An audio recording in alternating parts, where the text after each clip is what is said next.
এই মুহূর্তের আরো একটি বড় খবর, মিজোরামের আইজল শহরে পাথরের পাহাড় ধসে পড়ে কয়েকটি বাড়ি তছনছ। রাজ্যে মৃতের সংখ্যা বেড়ে 31। রাজ্যে রেমাল ঘূর্ণিঝড়ের তাণ্ডবে ব্যাপক ক্ষয়ক্ষতি। সাইরং নদীর স্রোতে ভেসে গেছে অনেক ঘরবাড়ি। রাজ্যের বিভিন্ন এলাকায় ভূমিধস, মৃতের সংখ্যা বেড়ে 31। নিখোঁজ অনেক, উদ্ধার কাজ অব্যাহত। প্রাথমিক খবরে মৃতের সংখ্যা 14 বলে জানা গেলেও এনডিআরএফ, এসডিআরএফ এবং ওয়াইএম এর টানা উদ্ধার অভিযানের পর মধ্যরাতে প্রাপ্ত খবর অনুযায়ী জানা গিয়েছে মৃতের সংখ্যা বেড়ে 31-এ পৌঁছেছে। এছাড়া আরও অনেক সন্ধানহীন, উদ্ধার কার্য অব্যাহত। আইজল শহরে মঙ্গলবার ভূমিধসে ব্যাপক ক্ষয়ক্ষতি হয়েছে। এছাড়া সাইরং নদীর রৌদ্ররূপে ভেসে গেছে অনেকের ঘরবাড়ি। কয়েকজন লোক নিহত হয়েছেন। এক তথ্য মতে জানা গিয়েছে রাজ্যে এ পর্যন্ত মৃতের সংখ্যা বেড়ে 31-এ পৌঁছেছে।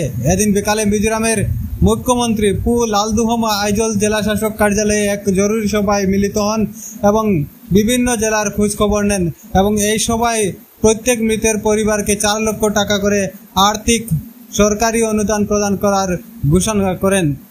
সবাই 15 কোটি টাকার প্যাকেজ মঞ্জুর করেন এদিন তিনি। এছাড়া তিনি আইজলের বিধ্বস্ত এলাকা পরিদর্শন করেন। আইজলের পাথরের পাহাড় ধসে পড়ে মৃতদের মধ্যে একজন 4 বছরের শিশুও রয়েছে বলে জানা গিয়েছে। প্রাথমিকভাবে হতদের এক তালিকা প্রকাশ করা হলেও বাকিদের কোনো তালিকা সরকারিভাবে প্রকাশ করা হয়নি।